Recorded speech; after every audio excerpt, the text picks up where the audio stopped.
Bonjour, ici Lolo du 451 et aujourd'hui je vais vous faire voir comment en fait activer l'iOS 5.0 bêta 1 sur iPhone, iPod Touch et iPad. Donc les iPhone 3GS, les iPhone 4, les iPod Touch 3G, les iPod Touch 4G et les iPads première génération. Ça marche pas pour l'iPad 2 parce qu'il faut être jailbreaké. Contrairement à la première, j'avais déjà fait une vidéo pour faire voir comment l'activer avec le voiceover, etc. Là, la nouvelle technique que je vous propose, en fait, vous permettre d'avoir du réseau, etc. Enfin, c'est fait que vous êtes activé, iTunes il détecte quand vous êtes activé, etc. Le seul problème, c'est que c'est un jailbreak et c'est un jailbreak tether. Donc ça veut dire que vous allez être obligé de le redémarrer via le logiciel eBooty ou Snowbreeze, ou Red Snow à chaque fois que vous voulez le redémarrer. Donc pour ça, faut aller télécharger le logiciel Snowbreeze qui est disponible sur mon site internet. Il n'est pas sur le site d'iWisno parce que c'est une version bêta et c'est pas pour les développeurs. Fait qu'il faut juste aller sur le site jailbreakdevice.com. Juste aller sur mon site jailbreakdevice.com qui est mon site, vous retrouverez un lien dans la description de la vidéo. Puis là vous avez jailbreak l'iOS 5.0 avec Snowbreeze, vous avez téléchargé, vous faites télécharger, ça va vous renvoyer vers multi-upload. Une fois que vous êtes sur multi-upload, vous faites quoi? Vous faites direct download, puis ça va vous télécharger le Snowbreeze version 2.8.1. Ça va vous télécharger un .zip. Il faut juste que je ferme toutes les fenêtres. Ça va vous télécharger un fichier comme ça, avec WinRAR ou WinZip, vous faites extract to Snowbreeze, puis que moi là je l'ai déjà, donc yesal, et ça va vous l'extraire. Une fois que ça vous l'a extrait, celui-là on peut le supprimer, on n'en a plus besoin en fait. Puis là vous allez avoir un Snowbreeze comme ça, avec un dossier Snowbreeze 2.8 B1 à l'intérieur, vous faites exécuter le logiciel. Vous allez avoir besoin du firmware 5.0 bêta 1 de votre appareil. Donc comme je vous ai dit, c'est la version 2.8 bêta 1 pour l'iOS 5.0 bêta 1. Vous cliquez sur Browse et vous sélectionnez le firmware de votre appareil. Donc moi j'ai un iPod Touch 4ème génération que je viens de restaurer avec le firmware 5.0. Et on peut voir que j'ai fait les configurations Wi-Fi, etc. Et puis on peut voir qu'il me dit que ça veut pas, il me dit try again, etc. Parce qu'il veut pas me l'activer. Donc c'est normal, je vais vous expliquer après. Vous faites expert mode, que ce soit un iPhone, un iPod ou quoi que ce soit. Vous allez dans le général ici. Vous cochez ce que vous avez à cocher, mais il faut cocher le plus important, c'est install SSH. Si vous cochez pas install SSH, ça va pas fonctionner. Vous cochez install SSH, vous faites suivant, puis build IPSW, vous cliquez sur la flèche bleue. Vous pouvez jouer à Pac-Man pendant la création de votre custom firmware. Ça pose pas de problème. Alors moi je vais pas attendre la création du custom firmware parce que je l'ai déjà préparé mon custom firmware, puis j'ai déjà restauré mon appareil avec. Mais pour restaurer votre custom firmware, il faut absolument passer par le logiciel Snowbreeze. Donc je vais vous faire voir l'écran que vous allez avoir à la fin de la restauration du custom firmware. Donc tout simplement, ce que vous faites, c'est que là vous n'avez pas besoin de refaire ça, c'est à la fin de la création de votre custom firmware, vous allez avoir iReb, donc vous allez avoir l'écran d'iReb pour mettre votre iPhone, iPod ou iPad en DFU. Donc, juste que je fasse non ici. Voilà, vous allez avoir un écran comme ça. Là, ce que vous avez à faire, c'est faut mettre votre appareil en mode DFU. Pour le mettre en mode DFU, il faut faire quoi? Il faut cliquer sur le power bouton et le home bouton ici pendant 10 secondes. Vous relâchez le bouton du haut au bout des 10 secondes et vous restez appuyé sur le bouton du bas en fait. Une fois que vous avez fait ça, Snowbreeze il va vous mettre en mode DFU. Une fois que c'est bon, faut ouvrir iTunes, puis sur votre bureau vous allez avoir deux nouveaux dossiers. Un dossier qui va s'appeler eBooty et un autre vous allez avoir votre custom firmware en fait. C'est pas un dossier, l'autre c'est le custom firmware. Vous cliquez sur la touche Shift dans Windows, puis vous cliquez sur Restore dans iTunes, parce qu'iTunes il va vous dire qu'il a détecté un iPhone ou un iPod ou un iPad en mode récupération, et là vous faites restaurer avec le custom firmware que vous venez de créer. Donc vous allez sur votre bureau, vous allez sélectionner le Snowbreeze iPhone ou iPod 5.0 bêta 1, et puis vous restaurez. À la fin de la restauration, vous allez avoir ça. Vous allez avoir un message comme ça qui va vous dire We're unable to complete your activation. This device is not registered as part of the iPhone Developer Program. Donc une fois qu'il vous dit ça, c'est que bon, vous n'êtes pas enregistré, vous n'avez pas de compte développeur. La méthode que je vais vous faire voir, ça vous permet surtout sur iPhone d'avoir du réseau, contrairement à la première partie que je vous avais fait voir.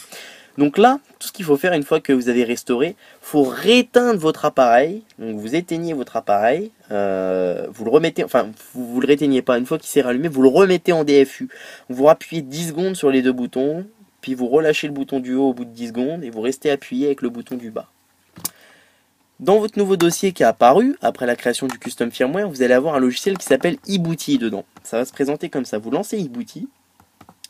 Et là, vous allez dans Select Your Device. Vous allez dans, selon votre appareil, donc moi c'est un iPod Touch 4G. Une fois qu'il est en DFU, comme je vous ai dit juste avant, vous cliquez sur Start, une fois qu'il est en DFU. Et là, votre iPhone, il va redémarrer tout simplement, il va redémarrer et Cydia, il va fonctionner. Si vous faites pas ça, Cydia, il va pas fonctionner. Donc OpenSSH qu'on a coché dans Cydia, il va pas fonctionner non plus. Et c'est pour ça qu'il faut absolument le booter en mode Thread. Une fois que vous l'avez booté en mode Thread, avec le logiciel eBooty, donc une fois qu'il est rallumé, vous allez avoir un écran comme ça là. Enfin qu'au début ils vont vous dire configurer votre langue, votre Wi-Fi et tout. Il faut absolument vous connecter en Wi-Fi. Bon, une fois que vous avez redémarré en mode Thread, etc. avec eBooty, vous avez ça là. Alors sur mon site internet, pour Windows, dans la catégorie téléchargement, vous pouvez télécharger un logiciel qui s'appelle WinSCP et qui permet de faire du SSH avec son iPhone. Avant d'avoir restauré son iPhone avec l'iOS 5.0, je vais juste vous faire voir, chercher mon iPhone.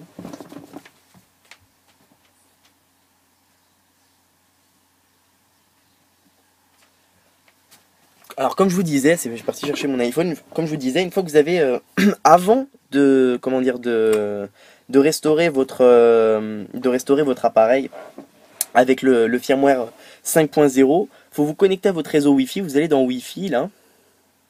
Vous allez dans votre réseau Wi-Fi à vous, vous cliquez sur la petite flèche bleue et vous prenez l'adresse IP. Moi, c'est 192.168.1.14. Bon, faut absolument retenir ce numéro-là, vous le notez quelque part. Puis, une fois que vous êtes sur l'écran comme ça d'activation, qu'est-ce qu'il faut faire? Vous installez WinSCP sur votre ordinateur et là, dans le nom de la host, vous allez rentrer le 192.168.1. Moi, c'est .16 sur mon iPod. Ensuite, dans le nom d'utilisateur, vous écrivez root ROOT. Dans mot de passe, vous allez écrire Alpine, A-L-P-I-N-E. Il se peut que ça fasse des erreurs la première fois que vous le lancez, il faut juste relancer la connexion. Mais ça va pas marcher si vous n'avez pas booté en mode Thread. Il faut absolument booter avec le logiciel eBooty. S'il se redémarre tout seul comme ça, c'est pas bon. Ensuite, vous allez dans route là-haut, puis vous revenez à la racine ici. Une fois que vous êtes revenu à la racine de votre appareil, vous allez dans Système, donc vous allez dans le dossier Système, vous allez dans le dossier Librairie. Après, vous allez dans le dossier Core Service, et là, vous avez un fichier qui s'appelle le système version plist. Donc là, vous avez ça comme ça. Puis là, tout ce que vous avez à faire, en fait, c'est vous mettez votre curseur ici, là, comme ça, puis vous surlignez en bleu tout ça. Le key release type key et le string beta string. Vous le supprimez tout ça. Ensuite, là, vous revenez comme ça, voilà. Il faut que ça soit comme ça. Une fois que ça c'est comme ça, tout ce que vous faites en haut ici, vous faites fermer, puis vous mettez fichier modifié, sauvegarder les changements, vous cliquez sur oui, comme ça. Puis pour être sûr, vous le rouvrez, et là vous voyez, j'ai plus le, comment ça s'appelle, j'ai plus les fichiers, enfin les deux lignes, pardon, pas les fichiers, les deux lignes qui me disaient realize machin, ça je les ai plus. Une fois que vous êtes sûr que vous les avez plus, vous pouvez fermer le logiciel WinSCP. Là, à ce stade-là, votre iPhone ou iPod Touch, il est toujours comme ça. Si vous cliquez sur Try Again, ça va pas marcher. À chaque fois, il va vous dire que ça marche pas. Là, qu'est-ce qu'il faut faire? Vous mettez en DFU. Donc, on appuie 10 secondes sur les deux boutons. Donc, c'est parti. Au bout des 10 secondes, on va relâcher le bouton du haut tout en restant appuyé sur le bouton du bas.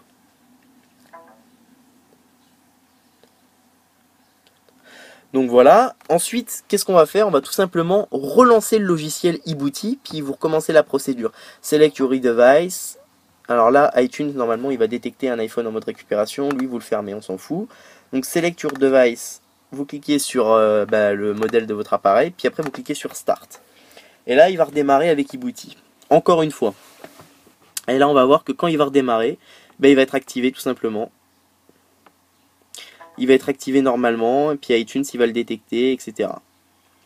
Donc là c'est bon, lui maintenant il va redémarrer, on peut fermer ça, et puis on peut rouvrir iTunes. Et là normalement, si tout a bien été fait, il va être correctement activé, alors que vous n'avez pas du DID. Et pour les iPhones, vous constaterez que vous avez du réseau maintenant. Fait que avec la première méthode a consisté à activer via le VoiceOver, puis le nouveau truc de l'iOS 5 là. C'est que si je vous fais voir sur mon iPhone 4, il y a le Notification Center qui est comme ça. Fait qu'il fallait aller là-dedans, ça vous amenait dans l'application météo, puis vous reveniez, puis là vous étiez sur le Springboard. Mais vous n'aviez pas de réseau. Moi on peut voir, j'ai du réseau, je suis chez SFR, j'ai reçu des messages, etc. Et puis je suis jailbreaké, il y a Cydia. Et si je vais dans les réglages, on peut voir que je suis bien au 5.0, j'ai iCloud, etc. Après, si je vais dans Si je vais dans information, on peut voir que je suis bien au 5.0. J'ai nouvelles applications du 5.0. Installous il fonctionne. Hein. Pour ceux qui disent qu'Installous il fonctionne pas, Installous il fonctionne bien. Donc voilà. Alors là, mon iPod il a redémarré. Je suis sur l'écran comme ça. Là, tout ce que vous avez à faire, maintenant on peut voir iPod. Là, il va me dire comme quoi qu'il est activé, que c'est bon. Vous slidez. Et là, il vous dit Setup a new iPod Touch, Restore from iCloud Backup ou Restore from iTunes. Vous cliquez sur Setup a new iPod Touch, vous cliquez sur Next. Là, vous faites Sign in with Apple ID. Moi, je vais juste rentrer mes identifiants.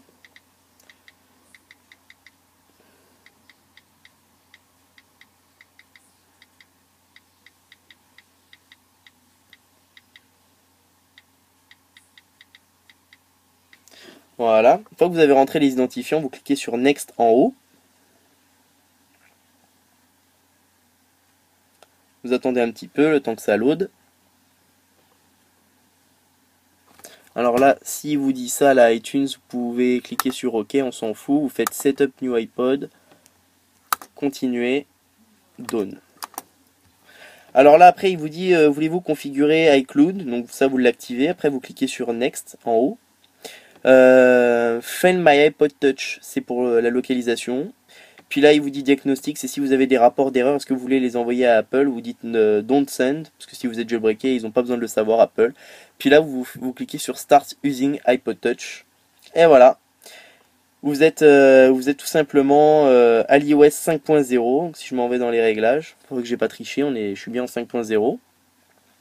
Général, information, puis je suis bien en 5.0.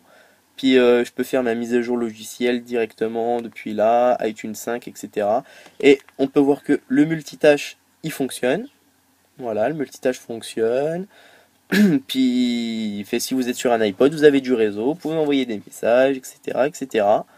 Puis voilà, c'est que je peux me connecter à FaceTime. Et si je lance Cydia, Cydia il marche.